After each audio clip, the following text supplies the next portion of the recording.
Ақшаны бәрі де жақсы көреді, алайда оны сақтап көбейту үшін бұл жеткіліксіз. Есіңізде болсын, біреуге қарызға ақша беру сіздің есте сақтау қабілетіңізді жақсартады.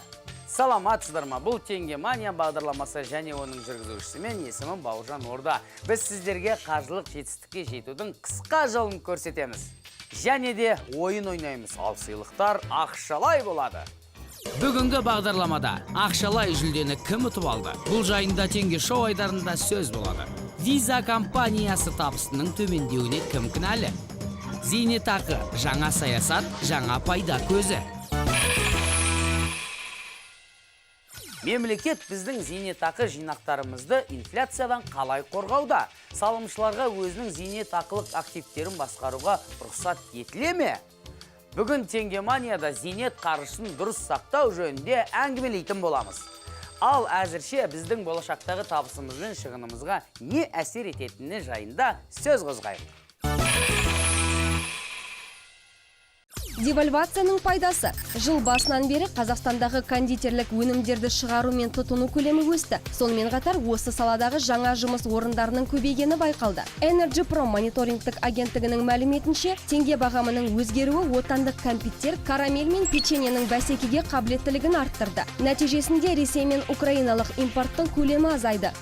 Визаның таза пайдасы 4 есе төмендеді. Оның себебі Visa Европа компаниясын өзіне қосып алуы. Бұл келісім шарттың барлық шығынын төлегенге дейін Визаның табысы $1 миллиард жоғары болатын. PaySpace магазин басылымының ақпарынша, енді біріккен ғаламдық компанияға дүние жүзі бойынша 3 миллиардтан астам карталық есеп-шотқа қызмет көрсетуіне тура келеді.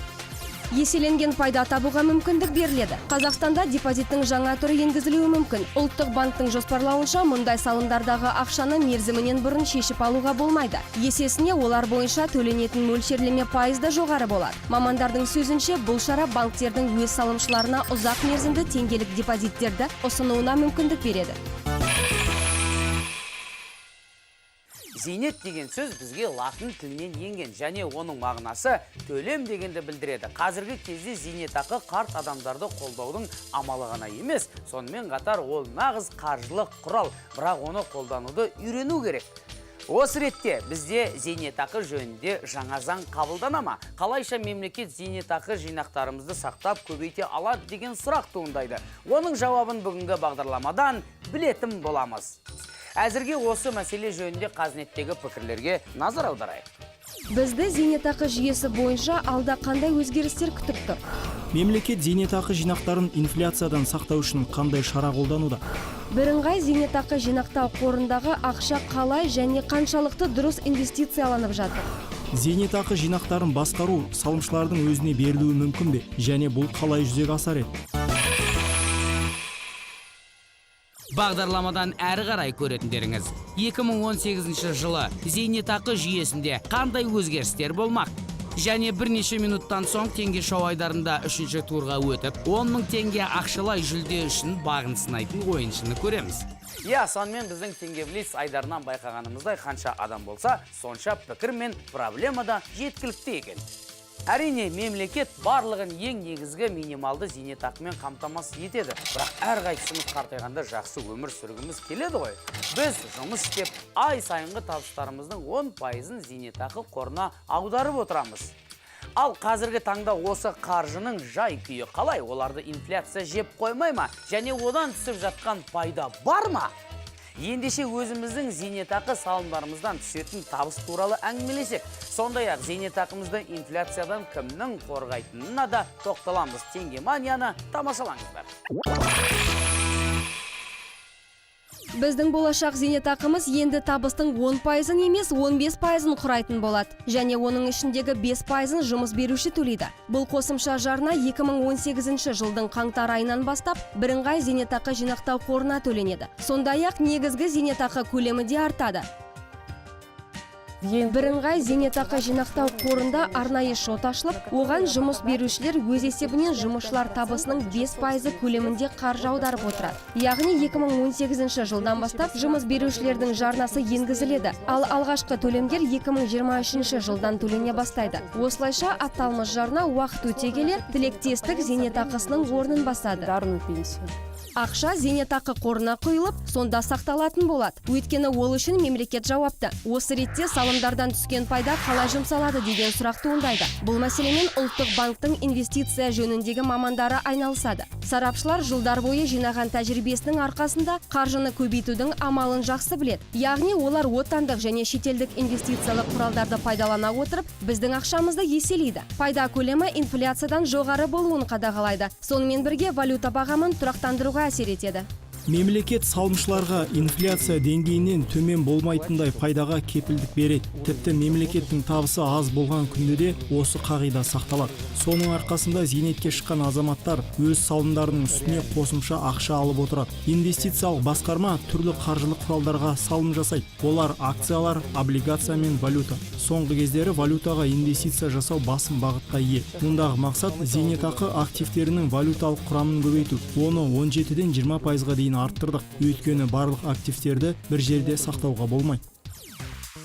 Мысал ретінде жуырда жасалған инвестицияны айтуға болады. Биылғы жылы зейнетақы ақшасын сәтті орналастырып, оны қайтарудың кепілдігі артып, пайда көлемі де нарықтағыдан жоғары болуына қол жеткізілді. Экспо нысандарына зейнетақы қаржысын салу жөніндегі сын пікірлерге сарапшылардың берер жауабы дайын. Олардың айтуынша 400 миллиард теңге мемлекеттік холдингтер мен компанияларға орналастырылып, одан 14-16% көлемінде пайда түседі. Яғни бұл көптеген депозиттен гөрі тиімді болмақ.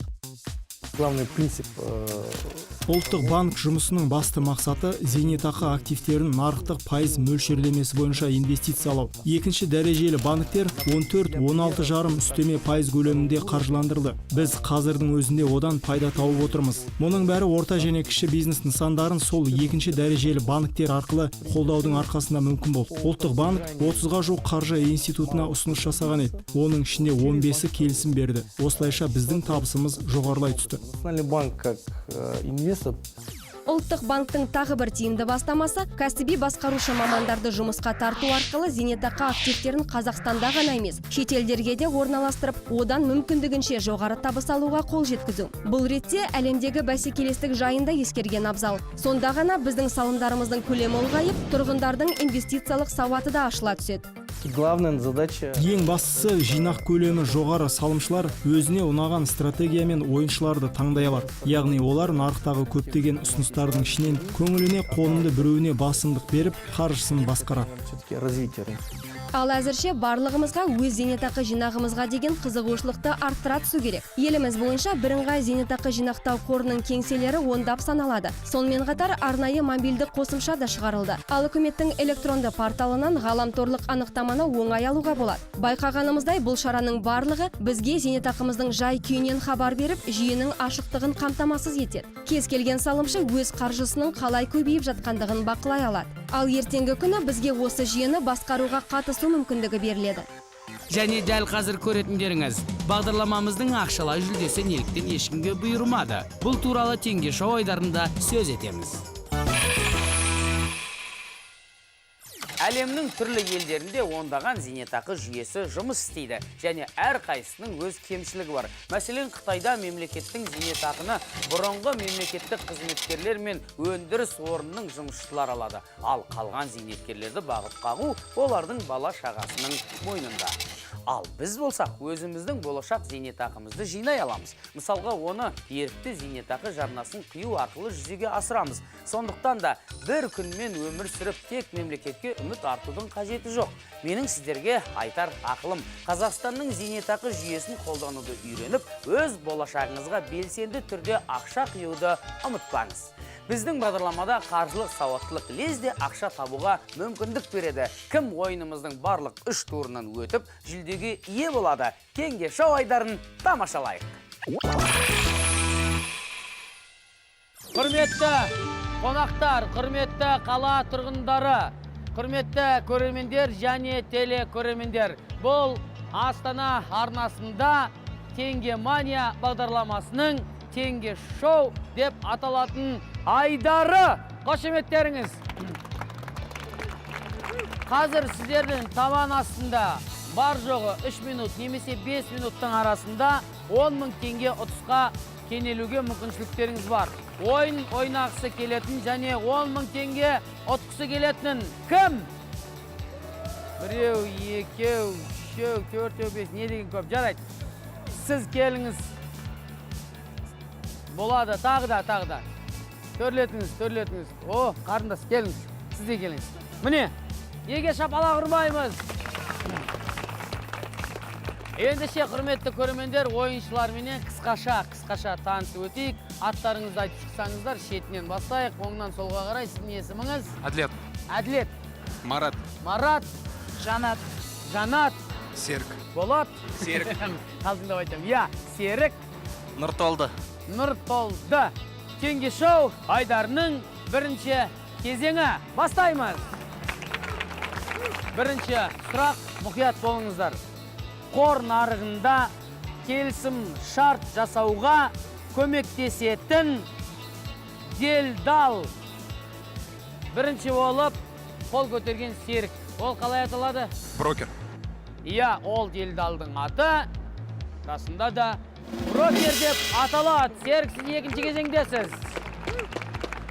Сұрақ, мұқият болыңыздар. Белгілі бір уақыт аралығындағы кіріс пен шығынның жиынтығы қалай аталады? Сіздің ойыңызша? Бюджет. Расында да жауабыңыз дұрыс. Тауар өндіруші екі тараптың арасындағы талас қалай аталады? Бірінші болып қол көтерген қалай деп ойлайсыз? Аукцион. Осыны қазақша айтыңыз, конкуренция, ол бәсекелестік деп аталады. Жауабыңыз дұрыс. Расында да екі тауар өндірушінің арасындағы талас, ол бәсекелестік. Жауабыңыз дұрыс. Қошемет Маратқа. Міне көрдіңіздер, үшеуіңізде сұраққа жауап беріп, екінші кезеңге өттіңіздер. Ал енді Нұртолды менен Әділетпен біз қоштасамыз. Құрметті көрермендер, теңге шоу айдарының екінші кезеңін бастаймыз. Өнер табу құқығын дәлелдейтін құжат. Бірінші болып Серік жауап берді, иә, ол Патент. расында да патент деп аталады. Серік, құттықтаймыз, сіз финалдасыз. Борышкердің қарызды қайтару міндетін орындауы жөніндегі ақпарат қалай аталады? Несие тарихы ма? Да! Ал енді финалда Серік пенен Марат. Үшінші кезең. Ендеше сұрақ, мұқият болыңыздар. Бірыңғай зейнетақы жинақ қорының сайтында зейнетақылық калькулятор бар. Оның көмегімен нені есептеуге болады? Зейнет. Демек, зейнетақы көлемін. Иә, әрине, зейнетақы жинақ қорының сайтында арнайы орналасқан зейнетақылық калькулятор, ол расында да зейнетақы көлемін есептейді. Сонымен, Серік, сіздің жауабыңыз дұрыс. Ал Серікке теңге мания бағдарламасының теңге шоу айдарында керемет өнер көрсеткені, білімін көрсеткен үшін 10 000 теңге бұйырады. Конвертті беремін, ішін ашып көрсетіңіз. Нағыз ақша екеніне сенімсіз ғой. Солай ғой.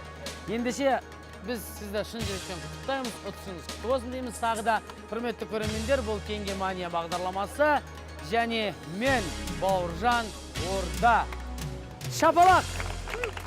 Сау болыңыздар! Яғни қазірден бастап ақша жинасаңыз, құрметті демалысқа шыққанда, оның көлемі сізді таң қалдыруы мүмкін. Біздің ойынымызға қатысып, қаржылық сауатыңызды көрсетіңіз. Сіздер теңге мания бағдарламасын тамашаладыңыздар. Келесі кездескенше.